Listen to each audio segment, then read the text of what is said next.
インファーナルアフェアジャパンプレミアにようこそお越しくださいました。本日の司会進行役、映画パーソナリティの海老川プロです。よろしくお願いいたします。構想3年、撮影期間4ヶ月、ハリウッドも驚く素晴らしいスケール。なんと2002年度香港映画の最高記録を樹立してしまった、つまり第1位になってしまったのが今日皆様がご覧いただくインファーナルアフェアです。香港映画界のトップスター、そしてベストクリエイターたちが結集して作り上げたこの作品は、なんとハリウッドでもリメイクしたい、大変な争奪戦が繰り広げられたという話もあります。今日はスペシャルゲストのご挨拶いろいろあります。それでは早速スタートです。心の準備はよろしいですか？ Ladies and gentlemen, special guest tonight. Okay? 拍手を持ってお迎えください。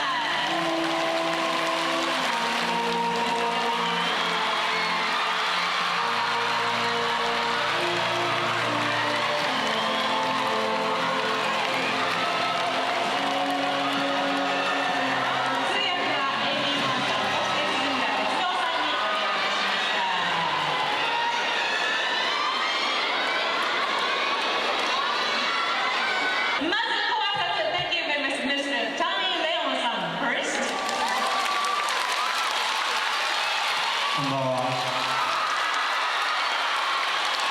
大家好，我係梁志偉，好開心嚟到日本，希望大家中意呢套戲，多謝。日本に来れて非常に嬉しく思っています。この映画ぜひ気に入っていただければと思います。アンディ・ラオさんです。こんばんは。多謝大家嚟睇我哋呢部戲。亦都希望大家會中意我哋香港演員同埋香港嘅電影，多謝。こんばんは。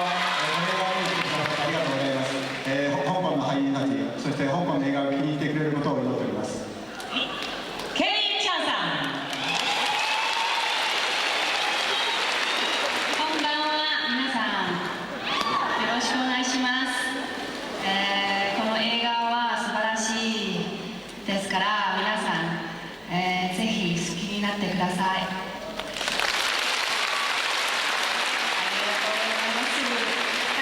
エディソン・チャンさん。皆さんこんばんは、私はエディソンです。希望大家中意呢部戲啦。皆さんこんばんは、エリーさんです。この映画を気に入っていただくといいのですけれども。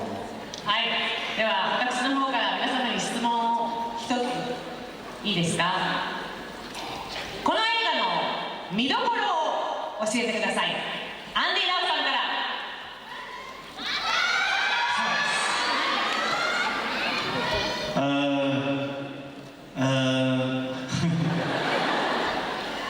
要我揀一場戲都幾難㗎，咁但係我最難忘嗰場戲就係黃秋生死嗰場。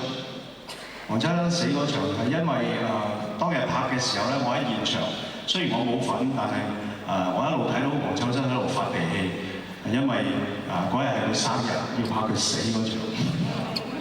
この映画の中でどのシーンが一番面白いかというのはなかなか選べないんですけれども、はい、あえて言うならばですね、アンソニー・ウォンが死ぬシーンですね。その部分っていうのは僕自身は、そのシーンには出てないんですけれども、現場に行ってですね、アンソニー・ウォンがすごくイライラしてというのは、自分が死ぬシーンだったからなんですけども、やっぱりそのシーンが一番印象に残りました。はい、シェイクワンですね。そしてトニー・レオンさん。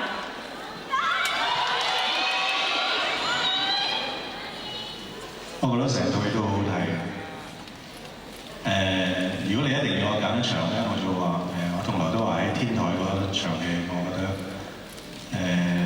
印象最深刻，因為我拍得好開心，因為原本拍第一場喺天台嗰時咧就俾個太陽曬燶咗，咁一路都好驚，咁到拍嗰日嗰陣時咧就冇咁曬，所以我覺得嗰場係我覺得最好嘅。全編非常に通して見応えのある作品ですけれれども素晴らしいと思います。あえて選ぶとしたらアンディとの屋上での対決シーンは非常に印象的でした。で、私は屋上のシーンは2回渡って撮りましたけども、1回目は非常に大変でした。暑かったですし、太陽の照り付けはひどかったですけれども、2回目アンディとのシーンは非常に楽に撮れましたので、思ったよりは楽でした。はい、ありがとうございます。チェック2シーンですね。そしてケリー・ダン我自己就中意梁朝偉同埋Inspector Wong 嗰一 part 咧，佢哋兩個喺度用摩斯密碼一齊喺度溝通緊，咁跟住同一時間咧，劉德華又同阿曾志偉喺度揾緊個卧底出嚟，咁我覺得成件事做得好緊湊，拍得好睇，我呢一個覺得係值得推薦嘅。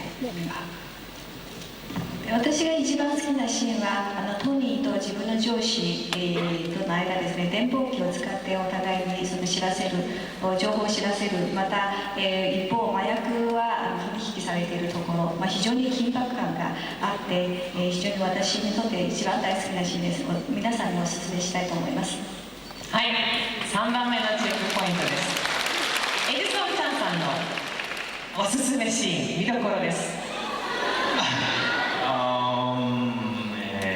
我自己最深刻應該係阿 Sammy 同埋阿劉華啱啱搬入間屋嗰時，因為點講咧？我日日喺香港電視都睇到，唔想記得都要記得啦，係嘛？你拍沙士個短片，所以係咁啦。僕が一番印象に残っているシーンっていうのは、サミー・チェンさんとアンディ・ラオさんが、引っ越しをするシーンなんですけども、そのシーンっていうのは、これ以外に SARS のプロモーションビデオでも同じところで撮ったのが出てるので一番印象に残ってます。はい、ありがとうございました。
こんばんは，大家好，好開心又嚟到日本同大家見面，係咯。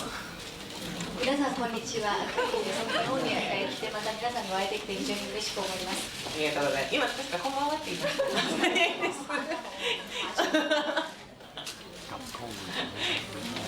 こんにちは。こんにちは。Okay. Yeah, Mr. Andy.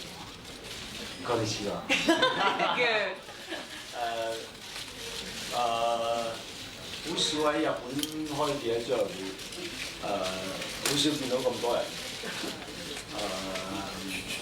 希望大家中意呢部戲啦，多謝晒。日本で記者会見をすることってあまりないし、これだけの多くの人にお会いすることもあまりないんですけれども、皆さんにこの映画が気に入っていただければいいと思っております。みんなもう大好きで気に入っているのでこれなに集まってくださったんです。因為我都好中意睇呢部戲，所以睇晒啦。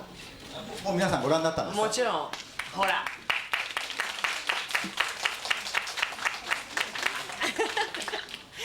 ケリーさん、お願いいたします。こんにちは、ケリーちゃんです。よろしくお願いします。今回はInfernal Affairs のこの映画は一般の刑事物語ではありません。アクションだけじゃなくて、人間関係が複雑です。ドラマチックで、先が読めないストーリーです。じゃあ皆さんぜひ見てください。ました。最後にエリソンさんです。皆さんこんにちは。私はエリソンです。よろしくお願いします。ありがとうございます。想問下4位呢個同樣一條問題，好似啱啱阿 Kelly 講咁，套戲咧係好好睇嘅，咁又唔知會發生咩事，係好難預測嘅。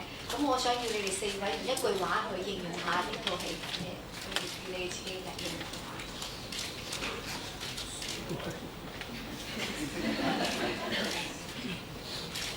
さあ、じゃあレディーファーストでケリーさんからいきましょう。この映画は素晴らしいの映画だから皆さんお楽しみにしてください。トニーさん。我覺得如果用一句説話形容，我會話即係命運就係成日都捉弄人。我覺得呢個戲俾我感覺。呢部係一部睇完之後令你哋回味好耐嘅電影。エリソンさん。すげえ。呢兩條問題咧，想問下 Tony 同埋 Andy， 知道咧美國嗰邊佢哋打算重拍嘅呢套無間道嘅戲，咁好似話 Brad Pitt 都會扮演其中嘅角色，咁想問下你哋兩個係希望佢演呢個陳年人咧，仲希望佢係演呢個劉敬利，同埋如果係佢演呢其中一個嘅咧，你哋希望邊個演佢對手咧？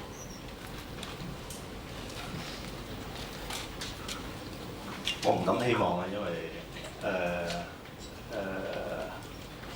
我希望都冇用嘅，因為又唔係好拍。咁但係我總會覺得我一定會好期待，因為我相信喺唔同嘅地方，即係呢個題材其實放喺任何國家都可以嘅。咁但係我覺得喺唔同嘅地方、唔同嘅文化咧，會有啲唔同嘅嘢出嚟。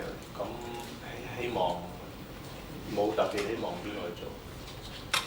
我諗佢揀咗我哋呢個劇本，都證明咗呢個劇本係寫得非常之完整咯。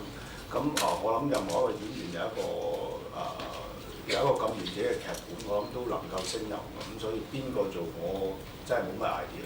咁就如果 Brad Pitt 我諗佢自己揀啦。我諗咁樣會好啲嘅。佢覺得邊個角色會舒服啲嘅，邊度做邊個角色。この脚本は、ハリウッドの方が選ばれたっていうのはやっぱりこの脚本がすごく、完璧なものであるからということだと思います。ですから、誰がやられても、それは構わないと思うし、ブラッド・ピットが、どっちの役柄をやるかっていうのは彼自身に決めていただいた方が、彼がどっちをやった方がやりやすいかということを決めていただいた方がいいかと思います。本当のこと言ってどちらの役をご所望ですか？それぞれ。其實你哋係真係覺得邊個呢個角色係比較好？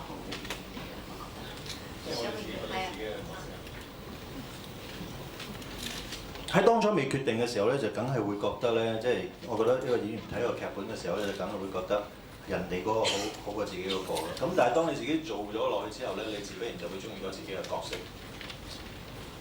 脚本を読んでる段階はいつもやっぱり相手役の方がいいとずっと思っていますだけれども、やはりやった以上はやっぱり自分の役柄に入り込んでいましたので好きです。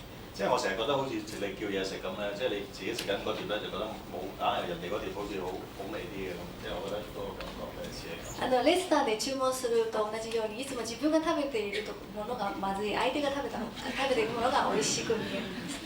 隣の芝生が青く見えるという日本のことがあったりするんですけど。日本都有呢句話，日本都係覺得人哋嘅花係更加靚更加。係啊，但係原來食落自己嗰個都唔錯。でも本当は自分食べているものも美味しいですよ実は。咁或者你想問下你哋兩個，如果係喺美國重拍呢套戲嘅話，你哋想邊個女演員同你哋做呢個對手戲呢？係咪我哋自己做翻？でその相手役は、女性は私たち選べますけれども、その主演を私たちはもしそのままやってもいいんですかね。それによって話が変わります。なるほど、ブラッド・ピット。對我冇乜關係㗎。私とあんまり関係ない話。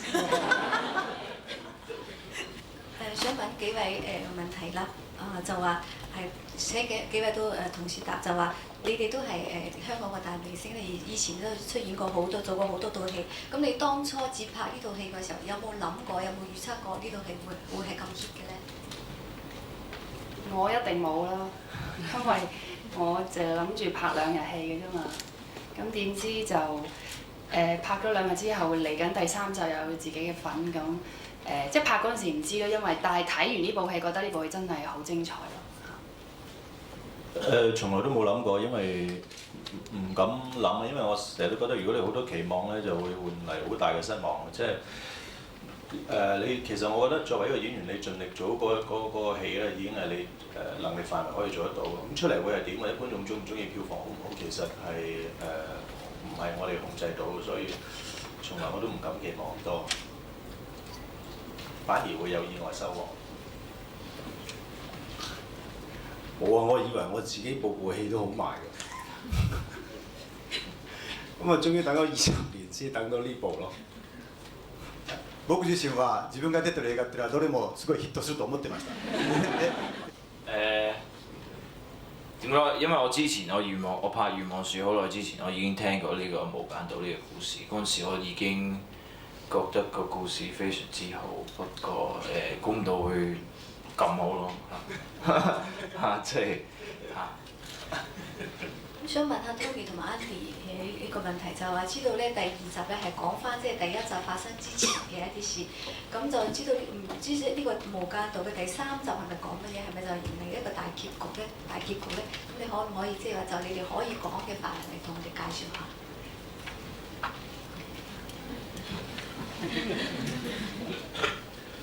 因為其實我已經死咗㗎啦，咁喺第3集裏面係其實講翻一啲我未死之前我究竟係一個點樣嘅人？今次其實好得意，因為第1集嗰時我成日都設計個角色嗰陣時候咧，我都希望佢係一個好樂觀啊，好開朗嘅人嚟。點不知喺第1集嗰陣時咧，冇辦法可以，我成日想做，但係冇辦法喺我啲場口裏面做得到嗰個人物出嚟。咁好彩咁有第3集，所以我今次其實係嘗試做一啲同第1集唔係好同嘅嘢。咁但係其實好，你講先，我驚太長。我個人就會覺得第3集係一個雙線，即係喺一個同時間，因為當初我都覺得好奇怪，即係好難，因為我已經死咗啊，咁或者一個鬼魂咁，即係點能夠出現咧？咁但係睇完第3集劇本，我覺得係一個現代Andy 嗰條線，同埋一個 flashback 我究竟18個月之前我係發生過咩事嘅一個咁嘅戲。第2集就我諗大家都知道，就係講翻喺我哋第一集裏面所有角色嘅原因啦，即係我細個嘅時候，點解我會行嗰條路？咁第3集就係講咗一個喺第1集大家成日都喺度討論嘅嘢咯，就係到底我呢一個角色可唔可以話佢係好人咧？咁喺第3集就會好清楚話俾你聽，喺世俗嘅眼光覺得我呢個角色到底係咪好人？ And I heard that there were a lot of girls waiting for you at the airport. So how do you feel, or what is your impression about Japanese girls? What about Edison? Edison. Oh yeah, of course. Edison, please. Sorry. Edison, Andy, and Tony. And Kelly. And Kelly about. Yeah, right. Okay, Japanese man.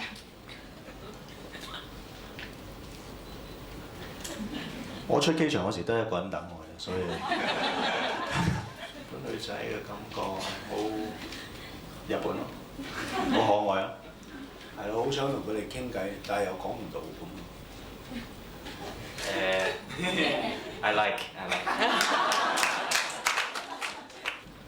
I think they're very trendy and they're very fashionable and they're 紳士的。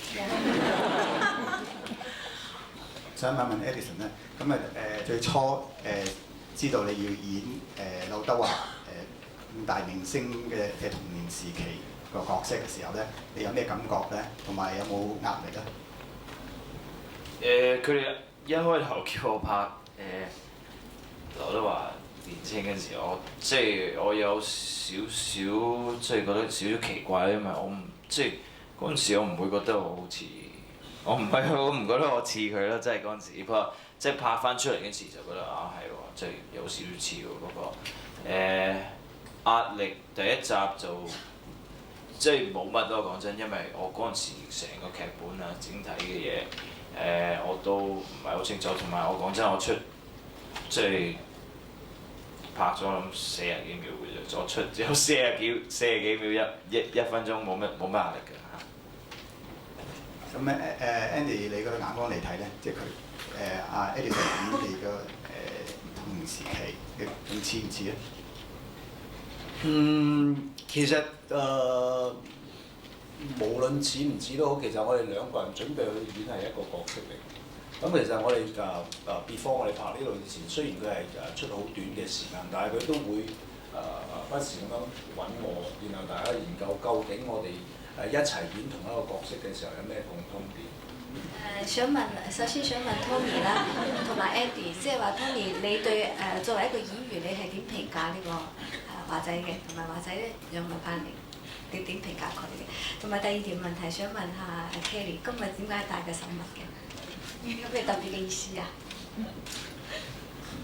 其實我同華仔係喺拍電視劇嘅時候已經合作過，即係好多年前。咁一向以嚟個印象就係覺得華仔好專業啦，好認真啦，同埋好有活力。就好似Tony 所咩話都出嚟。好似阿 Tony 講就係，因為我哋好早就已經認識啦。咁喺我哋訓練班之後就不停咁有某長，即係隔一段長嘅時間就有一次合作。咁每一次合作都會覺得嗰種認真啦，或者嗰種專業啦。我諗喺訓練班出嚟嘅演員大部分都有。咁佢俾我感覺就係永遠喺佢眼裏邊都有啲嘢想同你講，嗰種憂鬱咧係一路落嚟我都覺得有。咁所以今次呢個角色我哋淨係睇個 poster 就知，已經有呢種感覺。咁再合作嘅時候覺得成熟咗好多，同埋掌握演技嗰方面係更加迅速。最後にプロフェッショナルな質問。グリーンの手袋の意味は？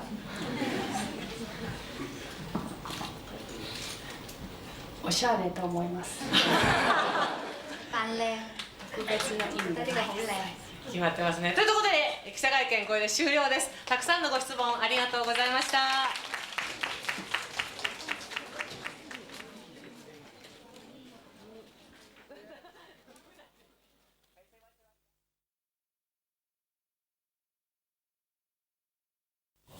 其實咧，無間道呢出戲咧，初喺劇本嗰個階段咧，你就已經有參與嘅，一齊大家係傾點樣啊，個劇本點寫啊成啊。咁你有冇嗰陣時就已經諗住自己係演邊個角色？演阿劉個角色定係演阿仁個角色咧？我睇到劇本之後，其實兩個角色對我嚟講都好挑戰性嘅。咁但係就將嗰個責任就交咗俾導演，咁佢要我做乜嘢就做咩啦。咁你係覺得喺呢個角色係你覺得有啲咩地方係比較演起上嚟係困難啲咁樣嘅咧？因為佢係一個戲裏邊嘅反派啦，咁但係我哋又因為佢係差人，就唔可以喺表面上表現得非常反派嘅感覺咯。咁所以喺演繹方面要好小心。希望觀眾睇嘅時候咧，又覺得我係反派，但係咧又因為我喺差館裏邊生活，又唔可以俾戲裏邊嘅人覺得我係反派。咁嗰個挑戰性就係話可能演出嚟觀眾唔覺得我係反派咧，咁就係失敗啊咁咯。咁你同阿梁朝偉一齊拍呢出戲咧，可唔可以講下同佢拍呢套戲嘅感想啊？我好開心咯。因為呢個戲係需要好多好嘅演員先至可以將裏面嘅感覺做出嚟。咁有梁朝偉呢個對手，我覺得佢令到我演繹更加出色。咁導演咧，你又對導演有啲咩感想咧？我認識咗劉偉強接近15年以上。我覺得佢對電影好投入。咁我覺得今次係佢真真正正俾觀眾感覺到佢對電影嘅熱誠，同埋佢有喺電影上高嗰個力量。佢真係可以將一個劇本變成一個真實。或者係有啲咩 happening 啊，你會係覺得比較即係印象深刻啲嘅。喺呢出戲有冇一啲咁樣嘅嘢咧？喺天台拍咯，因為我哋部戲咧就係喺冬天上嘅，咁所以我哋拍攝嘅過程裏邊咧，好希望我哋係着得比較冬天啲嘅。咁但係拍嗰個時間咧就係夏天嚟嘅。咁所以咧，即係啲西裝同埋啲質料啊，都比較即係保暖嘅。咁所以喺天台拍咧就辛苦啲。咁但係對於我嚟講，我都已經好啲㗎啦。梁朝偉更加慘，佢要着皮褸添。我覺得唔知點解電影永遠都係咁。咁拍完套戲啦，咁你都會自己睇成套戲咁樣嘅。咁你當時你第一次睇完成嘅呢個作品，你係嗰個一刻個心情係點樣咧？我係一個幾奇怪嘅演員嚟嘅，我係永遠都喺戲院裏邊先至睇第一次嘅 final 嘅 cut 嘅，即係 director cut 咁樣。咁當我喺戲院裏邊睇到第一次嘅時候咧，我唔相信呢部戲係我哋有能力拍到。無論喺劇情電影鏡頭運用演技導演嘅directing 咁都喺我想像以外。咁我覺得呢部戲係好似有啲 magic 嘅。我覺得係佢哋，我唔知點解個個都演得咁好，同埋我唔知點解咁。我覺得裏邊包含咗一樣嘢咧，就係所有人嘅熱誠。passion 好緊要。其實呢出戲咧就非常之收得啦。咁你覺得呢出戲點解會係咁收得咧？我真係唔知道點解，我真係唔知道點解。我覺得亦都唔需要知道點解。會唔會即係往後嘅日子會唔會因為呢部戲而對演繹或者對電影嘅要求有改變咧？我唔會，我覺得仍然係所有人，我覺得係所有人加埋嘅熱誠咧，就能夠令到部電影令到大家喜歡。我亦都感覺到，或者我好深信電影嘅觀眾佢哋會睇得出。喺呢出戲裏邊咧，你有冇邊一啲鏡頭你特別喜歡，或者係邊一兩句嘅對白你特別喜歡啊？我喜歡呢個戲，我成日見到啲雲不停咁喐。咁好似代表咗成部戲，或者代表咗人生，好似不停咁改變咁。我最中意嘅對白就係我係差人。你對佢呢兩個男主角嗰個所謂係生涯，佢哋嘅生涯你係點樣睇嘅咧？其實我覺得兩個角色都係一個生命嘅縮影嚟。即係每一個人都喺唔同嘅位置嘅時候，或者唔同個角度嘅時候，會變成好人或者壞人。呢個係生命嚟嘅。我諗最重要，導演想話俾大家聽嘅就係話，呢個世界啱同錯咧，係真係由人去決定嘅。唔可以由自己決定係由要俾個世界去決定嘅咁樣。咁所以就算你覺得自己係好人，好似我咁覺得自己係好人，呢個係唔夠嘅，呢個係唔夠嘅。咁要由世界話俾你聽，你係好人，咁先至夠嘅。因為呢個世界係一個整體嚟嘅，並唔係你一個人。咁咧呢出戲咧就有兩個 ending 嘅喎，一個咧就係俾人即係咩啦，一個就係因為個市場嘅關係啦，可能係。咁兩個唔同嘅 ending 咧，你會係自己中意邊個 ending 多啲咧？其實兩個 ending 對於我哋嚟講咧，都唔係一個即係唔係一個問題嚟嘅。咁最重要就係話，因為我哋部戲叫做《無間道》咁因為呢個名其實我哋想話到俾大家聽一樣嘢，就係話未必冇事嗰個人，佢哋就生活得快樂。咁所以如果你俾我揀，我一定係揀佢冇俾人拉。佢冇俾人拉，佢就會有一個遺憾，因為佢真係仍然係繼續 carry 住呢一個咁嘅呢個秘密。咁如果佢俾人拉咗咧，咁佢坐完監之後出嚟，咁佢就完全唔可以繼續有無間道嗰個咩，因為佢已經解決咗件事。我諗呢個係比較深嘅一個問題嚟。咁但係你問我，我永遠都覺得係冇俾人拉嗰個結局咧係好睇啲嘅。就你最近係有冇係忙啲咩新片啊，或者咩可唔可以稍微講少少啊？最近啱啱拍完一部另一部比較特別嘅電影，咁喺戲裏邊我係一個大隻佬咁，啱啱拍完，咁而家就因為上一部戲即係啱啱拍完嗰部戲咧，我係做和尚咁，所以咧就剃咗頭。咁而家就長翻，等佢長翻咧就會投入第3集嘅《無間道》嘅拍攝。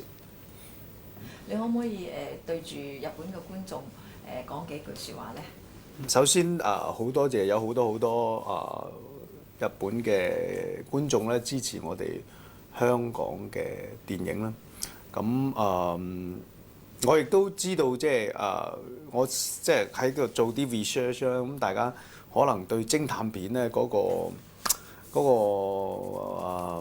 點講咧嗰個喜好嘅情況咧就可能同對動作片嚟比咧就低啲，咁但係我絕對相信我哋呢部電影係可以打動到你。如果你唔信嘅，嚟睇下。首先係恭喜你喺電影金像獎嗰度攞獎啦！咁我知道咧就以前都即係曾經都有攞過獎，但係今次喺呢部戲度攞獎咧，有啲咩感想？好大嘅感想，因為從來都未試過拍一啲主流電影會攞獎，多數都係比較冇咁主流嗰啲電影會攞獎咯，咁所以都幾開心啊！咁好耐冇同阿華仔拍戲啦，咁你今次同佢合作係覺得點？其實基本上華仔都冇乜唔同嘅，我以前同佢合作嗰陣時，大概係10幾年前啦，咁佢都係好專業啦，都係一個好認真嘅演員。咁今次再同佢合作，我本質上冇乜改變啦，除咗係大家都成熟咗、大個咗。咁喺呢部戲裏邊咧，有個鏡頭就係你哋打個信號嚇，你自己有冇學過？我自己又冇學過嘅。你叫我先。全然違うんです。即係嗰啲係即係亂咁打嘅。亂咁打。咁做呢個角色時候有啲咩辛苦咧？邊一方面比較辛苦啲？因為時間唔係得好多，咁好短時間要準備一個角色，其實都幾困難。之後即係得個20幾日，咁同埋我自己以前有拍過臥底呢啲角色啊。咁想出嚟會有啲唔一樣啦，同我以前，咁呢個會幾難咯。呢個角色即係臥底警察，即係同以前嗰個即係具體嚟講有咩唔同咧？以前我做過吳宇森個辣手神探啦，即係嗰個角色係比較有衝勁啲啦，即係有正義感強啲。同埋即係大家一般見到好典型嘅差人嘅形象啦，即係好要除暴安良啊咁。今次呢一個係一個做咗好多年臥底嘅差人，咁佢實在覺得好鬼死攰，同埋一個好頹廢嘅人，即係佢想快啲離開呢件事，即係快啲做完佢就走。佢亦都唔係要攞警章，亦都唔係要即係有好強嘅正義感，而係佢迫於無奈做咗臥底，咁好快即係快啲想離開呢件事，好唔一樣。我自己覺得咧就其中一場戲咧喺天台嗰度話黃秋生你同佢講咧3年又3年，即係呢個鏡頭咧，即係我自己覺得就好有深刻嘅印象。你自己中唔中意呢個鏡頭？我都中意㗎，因為係咯，對我嚟講都好深刻㗎，因為嗰日好曬，曬到我燶咗。咁第二咧就係、其實因為嗰場戲係原本個劇本唔係咁嘅。咁然後我翻去睇完之後，我話導演啊，呢啲對白要改一改先得。咁嗰日於是乎我哋就將成場戲改咗，即係再重新再做。咁華仔個角色同埋你自己個角色咧，呢兩個人咧個生活就即係完全相反啦。咁你對佢哋嘅生活覺得點？或者我就覺得華仔個角色係比較主動啲咯，比較 aggressive 啲啊，係進取啲。我個角色係比較被動啲嘅，同埋撇啲咯，即係好多嘢都即係希望快啲走，快啲離開。咁最後咧就即係要望住個鏡頭對住即係入邊嘅觀眾，即係要打個招呼，即係俾個 message。各位日本嘅觀眾，你哋好，我係梁朝偉，希望大家中意《無間道》，祝大家身體健康。咁你拍《無間道》第1集嘅時候咧，有冇一啲即係令你難忘嘅事啊，或者即係事情有發生過咁樣？咁因為我拍《無間道》我諗我拍咗即係2組戲到嘅啫，我拍咗即係出嚟都係有2-3分鐘到嘅啫。不過如果真真正正要諗翻一樣嘢係喺學堂嗰度啦，學堂嗰度練咯，因為我未試過即係用啲槍啊練到，我練到呢度係瘀晒咯。跟住有一個位係即係阿樂仔行緊出去嗰陣時，跟住我望佢話我想做佢，跟住有一場戲係劉德華要做翻嗰個動作噶嘛，跟住劉德華唔係做翻佢自己嘅角色，係做翻即係扮我咯，即係唔係我扮佢，係佢扮翻我咯。咁好笑咯，因為導演話劉德華你唔係做陳冠希啊，你做劉建明啊，所以因為我講真，我拍嗰陣時好少嘅啫第1集，所以至多都係諗到呢幾個 point 嘅啫。你當時喺日本嗰間學校嗰度讀過書？喺日本學過書係我喐。你對有冇邊個即係嗰啲 producer 啊，或者啲 director 你係即係中意嘅啲日本？我中意 Mickey 啊，我中意 Mickey 啲嘢，因為講真 Mickey 啲嘢，我覺得喺點講喺全世界佢啲嘢都算係 one of a kind 㗎啦。佢啲嘢好奇怪嘅，佢拍攝嘅方法同一般嘅導演完全唔一樣嘅。佢唔會講俾我聽嗰場戲做咩嘅，佢唔會俾劇本我嘅。佢總之佢會叫我你一行到入間房咧，望住個女人，你唔好笑，你冇任何表情都冇，總之你望啦 ，OK。咁即係我行到入間房，我係完全預唔到嗰度係發生啲咩事嘅，你明唔明？不過都依然要去演部戲啦。同埋我覺得我中意佢係因為你好多 commercial 嘅 film 咧，你係好容易拍到嘅。不過 Mickey 咧個腦咧係其實有少少，即係我覺得佢唔係黐線，不過佢係好 gifted 咯，你明唔明？咁佢可以拍出嚟啲電影係個感覺係非常之唔一樣，同埋你就算你拍完你都唔知出嚟嘅感覺嘅係咩咯，所以我中意 Mickey 生。即係尤其是你個角色咧，即係因為嗰個戲份就唔係好多啦，所以就即係個個都話即係想睇多啲咁。咁聽講而家第2集都已經拍完係嘛？即係第2集就個戲份都多啲。係而家其實第2集已經拍完㗎啦。咁第2集主要就係會集中翻喺我哋2個年青嘅陳永仁同埋劉建明身上邊。咁但係其他其實都有好多好好嘅演員，例如胡軍啊、吳鎮宇啊，加入咗好多新嘅好好有經驗嘅演員去帶住我哋呢2個年青嘅演員。所以今次我自己都覺得係戲份係好平均，但係而且係好好睇啊！即係你自己嘅戲份就比起即係第1集多啲係嘛？係多咗好多嚇，因為今次以我哋2個即係上一集嘅年青比較為主線，咁所以呢一次我同埋 Edison 都會多咗好多嚇。首先想問一問咧，即係關於呢個第一集啦，《無間道》啦。你知道咗你要演個角色係即係梁朝偉後生嗰陣時個角色，你知道咗呢件事之後，你覺得點咧？同埋你有冇啲壓力咧？知道第一件事係驚訝啦，嚇，同埋有啲唔可能啦，覺得嚇，因為其實佢係一個非常之好嘅演員。因為我啱啱出道，只不過係我記得半年時間，1年唔夠，咁我就已經可以有機會拍呢部戲。咁所以我自己都覺得好大壓力嘅嚇。雖然戲份唔係好多，但係我怕會影響到梁朝偉先生啦。咁嚇，所以喺拍之前都不停喺度諗好多嘢啦嚇。咁都有好大壓力嘅嚇。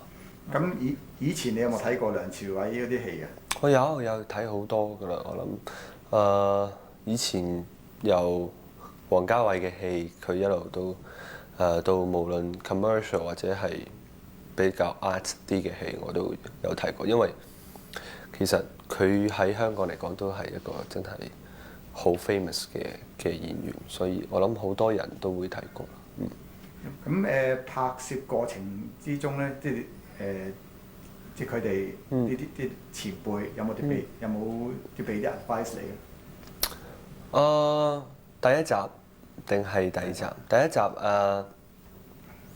第一集其實因為我主要嘅戲都係一個人或者同黃秋生先生咁所以接觸其他嘅演員嘅機會其實唔係好多。咁所以你話溝通或者係俾意見我嘅最多我諗係劉導演啦，麥導演啦，兩位導演啦，編劇啦，同埋黃秋生先生，因為我同佢比較熟，所以佢都可以俾好多好好嘅意見我，去點樣去準備去演呢一個角色咁。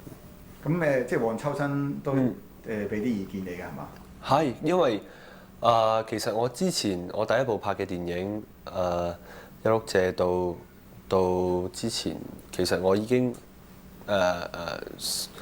同佢有好多對手戲啦。之前有一部戲咁熟落咗之後，咁其實無論喺平時唔使做嘢，咁我哋都有聯絡，佢都有教我關於做戲嘅嘢。因為佢喺呢方面，我覺得係我諗喺香港嚟講都係一個數一數二嘅好嘅演員，所以我都會經常會請教佢咁咯。咁你自己有冇啲即係有啲咩導演或者係演員係目標嘅咧？我自己遇到劉生呢個劉導演已經係我自己一個幾快達到嘅一個願望嚟嘅，因為其實佢係一個好好嘅導演。咁或者將來你話問我想同邊一個導演再合作，其實我諗我幾想同張艾嘉導演合作。咁你話有邊一個係我嘅目標？其實呢一部戲每一個嘅演員都係我目標嚟，因為無論梁朝偉、劉德華、黃秋生，佢哋都係一個喺電影裏邊係一個好重要嘅位置。我亦都希望可以第時可以承接佢哋，可以有呢個嘅做到呢個嘅目標咁。咁喺呢一部戲裏邊，你自己演呢個角色，即係有注意啲乜嘢？我諗演呢個角色最重要係要清楚陳永仁係一個點樣嘅人，佢性格係點樣，點解佢會咁樣？因為佢而家嘅身份其實係比較係好尷尬同埋好大壓力，咁所以點解會令到陳永仁導致佢咁樣做以下落嚟嘅嘢？我諗係喺佢嘅性格、佢工作嘅性質同埋佢遇到嘅人呢3方面去去揣摩去入手，會比較緊要啲啦。即係但係演嘅時候咧，有冇即係具體話會注意邊方面咧？譬如係即係俾阿黃秋生或者個物問題啊咁。係我喺第一集裏邊最緊要或者係對我嚟講最重要嘅一場戲係見 board 嗰場，即係見黃秋生同埋我嘅上司，跟住佢哋問我問題，咁佢哋覺得我個人點？咁陳永仁好快咁樣將佢上司要問嘅問題答晒，而且亦都察覺到黃秋生有着錯鴛鴦紋。咁從呢個角度，我覺得要做到嘅就係最重要就係俾觀眾感覺到陳永仁係一個咩人？哦，原來佢係一個觀察力好強，好記憶力好強，好清楚身邊環境嘅一個警察。咁我覺得嗰場戲最主要亦都係要帶出呢一樣性格，所以我覺得我最緊要嘅責任就係俾觀眾知道，哦，原來陳永仁係一個觀察力好強、記憶力好強嘅一個人咁樣咯。我首先話俾你聽，呢個訪問咧就即係總共有15分鐘時間嘅啊。咁第一條問題咧就係呢部戲裏邊你自己最重視個鏡頭係邊一個咧？即係譬如開槍啊，定係你開頭嗰個即係交易嗰個鏡頭啊？我基本上拍戲我係會成個戲諗，咁尤其是呢套戲我覺得個劇本要行先，因為好少個香港片會有咗好完善嘅劇本，然後再去揾明星揾好多嘢，咁所以我覺得個劇本行先。咁當然我係好注重嗰個 drama， 每個演員點樣演繹佢每個角色，呢個我係最揸住嘅。咁我覺得係揸住幾個演員性格，佢嘅心理狀況，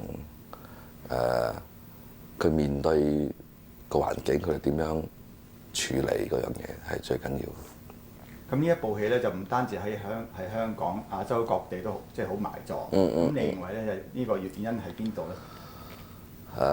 當然第一個原因係好彩啦，好彩啦。我諗其次係可能今次我哋嘅工作個態度，同埋每個人同埋上下台前幕後都好用心去拍呢部戲。我好記得嗰4個演員臨開鏡前都好緊張，打俾我，喂，我哋係咪要再討論多次點樣演繹方法啊？係咪應該咁樣啊？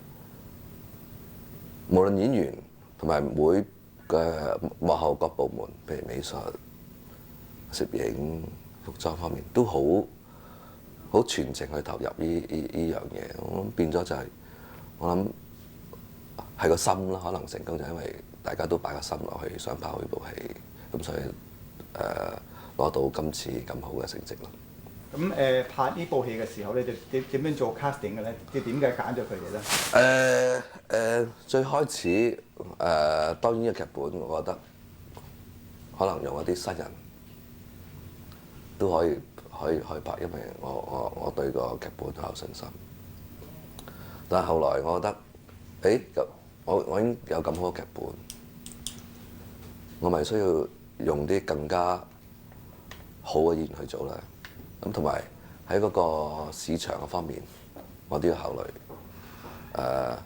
我會有呢啲咁 casting， 我就可能會拍到咁大嘅 budget。咁所以就我就考慮用最 top 嘅香港演員。咁當然劉德華同梁朝偉，我係好首選嘅。咁當初我哋都傾過，可能都有啲另外一種選擇，但係我心尾真係我下定決心，我一定要揾佢哋兩個，因為當我想起佢兩個，我就睇劇本之後，就越睇我就越覺得佢哋兩個好適合，所以就揾咗佢兩個啦。咁我哋俾劇本你睇啦，咁啊俾華仔啦，俾你睇先，佢就得啦。一睇完之後冇問題，你拍我就埋嚟。咁跟住我哋去揾翻嚟偉仔，偉仔係同樣反應。一睇完劇本之後 ，OK， 冇問題。咁問題就兩個答完之後就出現咗啦。其實出現咗，邊個演邊個咧？咁初大家都好禮讓嘅，或者話冇所謂啊，偉仔揀咩，我咪做第二個咯。偉仔又好禮讓，華仔揀乜我就揀乜。咁收尾嗰個責任就落喺我身上啦。導演決定，收尾我就諗咗1晚，我就決定 OK， 劉德華就做劉建明，梁朝偉就做陳永仁，咁樣去 casting。咁聽講呢一部戲咧，就遲啲喺荷里活嗰邊重拍嘅喎。係。咁就你認為咧，就到時即係重拍嘅時候咧，嗰個效果會點樣咧？同埋咁我相信會好先啦。咁因為荷里活個製作拍攝環境係，我諗相信比香港會好好多啦。無論budget上好多嘢都好多。咁我都好希望佢會拍得好好睇。到時我就去睇人，同我比較下有咩分別。咁我相信佢哋會拍得好。咁聽講呢一部戲咧就有第2集、第3集咧。其實係咪即係拍第1集嘅時候已經諗埋第2集、第3集咧？同埋你另外一個問題就你對香港電影有啲咩期望咧？其實當然，當我係寫劇本嗰時，我哋當然未諗到可以開到第2集。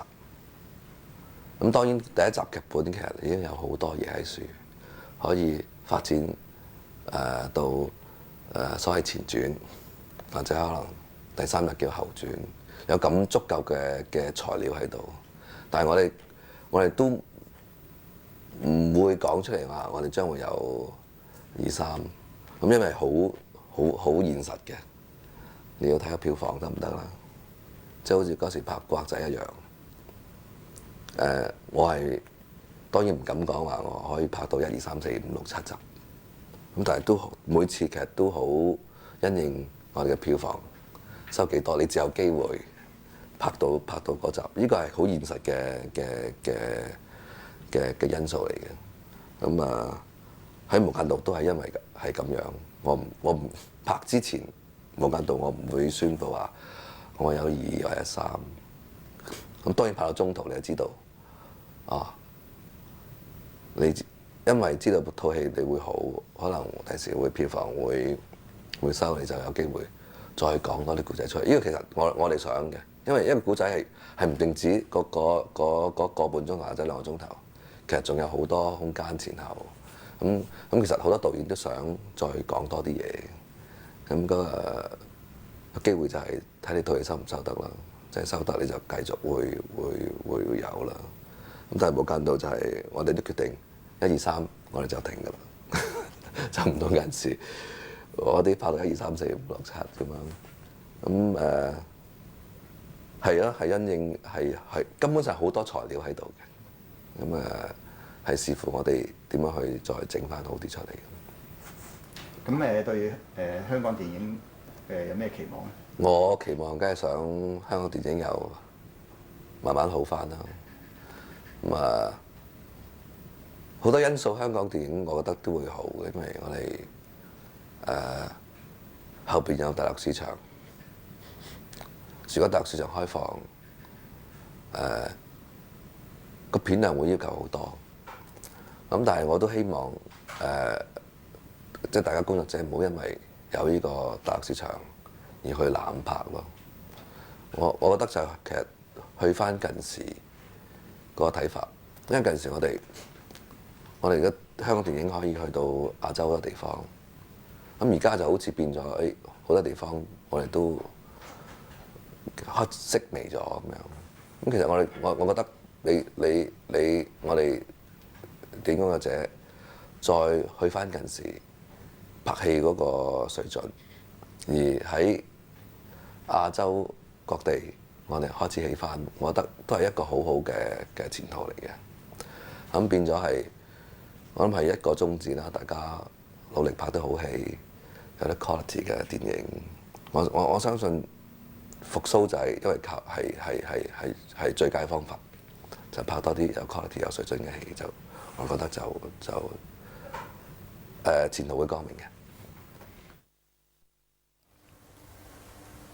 本作ではトニー・レオン扮する潜入捜査官ヤンが通う精神科医という重要な役どころを演じられましたが、いかがでしたか？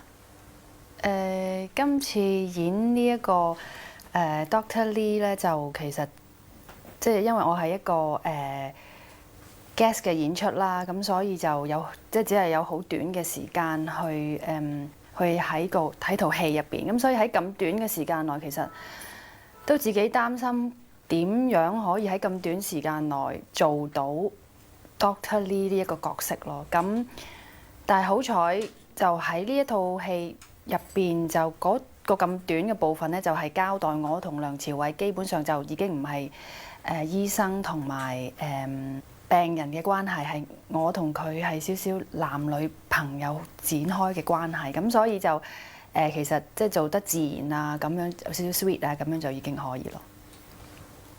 今回精神科医のドクター・リーを演じるにあたって、実際の精神科医に会われてお話を聞くなど、役作りのために特別な勉強はされましたか？因為其實真係今次嗰個演出係好短嘅關係，就唔係話咁多嘢做到咯。咁但係喺第3集咧就會有多啲嘅research 做到，因為本身真係要做翻個心理醫生嘅好 professional 嗰種佢嗰種態度啦。即係心理醫生見到一個病人，而且嗰個病人係唔係普通咁乖嘅，佢係好舐啡啊，好曳啊，咁想撩我嗰啲病人，即係嗰陣時又會點樣去處理咧？咁呢個真係有去學啦，去睇啦，咁即係要了解心理醫生本身嘅工作係點樣咯嚇。ドクター・リーとヤンの関係についてはどう思われますか？喺套戲開頭就其實我同佢即係呢一套第1集咧，就係交代到我同佢嘅關係係梁朝偉一有啲乜嘢，因為佢喺嗰個黑白兩道之間啦，咁佢即係心理壓力係好大咯。咁就佢當佢有壓力嘅時候，佢就會嚟我嗰個辦公室度，即係我就會負責開解佢，咁令到佢可以暫時可以即係唞下氣咁樣。咁開頭真係即係其實嗰段已經交代我同佢已經唔係第一次見面，已經係我幫佢治療咗好多 N 咁多次嘅啦。咁係咯，嗰個關係就係咁樣。但係喺第3集裏邊咧，就會由頭我點樣遇到梁朝偉，到最後去死咗，即係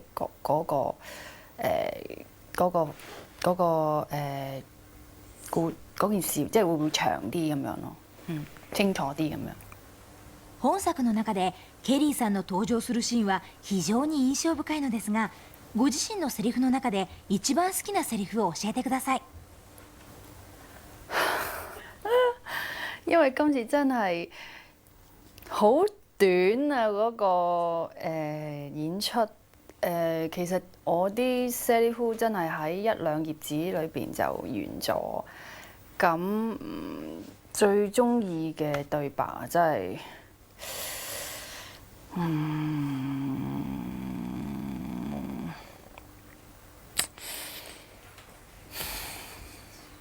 我唔係好記得我講啲咩對白喎，大佬。警察我都係。哦，警察我都係。其中一句對白就係話阿 Tony Leung 話佢係警察，咁跟住我都係咁樣咯。本作はマフィアと警察の世界を描いているにもかかわらず、女性の支持を受けるのはなぜだと思われますか？點解啊？咁套戲本身有咁多靚仔嘅主角啦，咁套戲本身係一個即係一個好聰明嘅佈局，即始終即係冇分男女嘅，即係都大家對即係黑社會或者警察，即係處喺中間人，即係都會覺得好好奇咯，即係想知道佢哋嘅世界係點樣，咁所以其實都冇分男女嘅嚇。Infernal Affairs は一般の刑事物語ではありません。アクションだけじゃなくて、人間関係が複雑です。ドラマチックで先が読めないストーリーです。じゃあ皆さんぜひ見てください。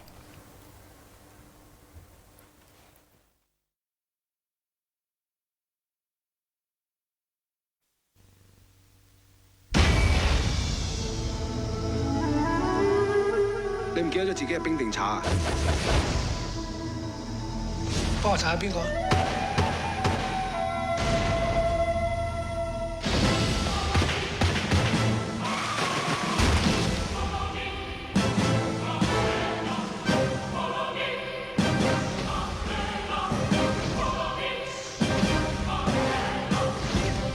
你收到我哋嘅 channel， 轉到4568885。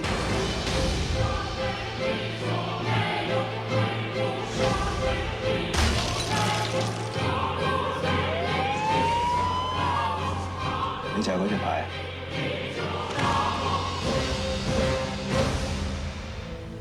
我以前冇得揀，我而家想揀翻做好人。對唔住，我係差人。インファナル・アフェア。男には決断すべき時がある。心に秘める愛がある。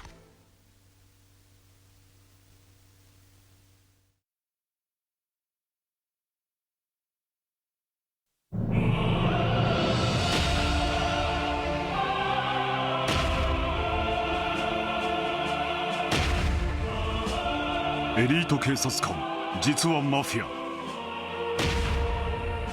マフィアの幹部、実は潜入捜査官。運命を入れ替えられた男たちの対決、裏切り、秘められた愛。大家咁話。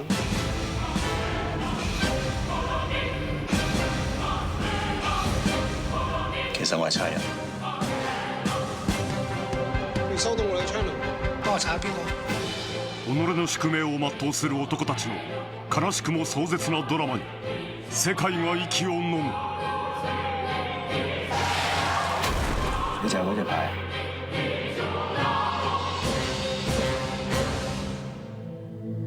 我以前冇得揀，我而家想揀翻做好人。對唔住，我係差人。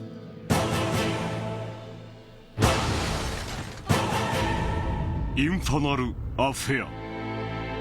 2月18日、ビデオ&DVD リリース。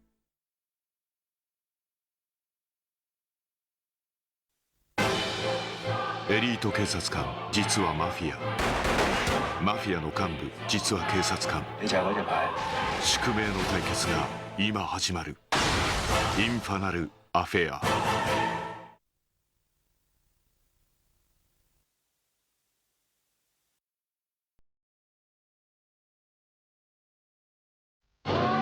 警察とマフィア、宿命を背負った2人の男、そして秘められた愛。你就係嗰隻牌。インファナル・アフェア。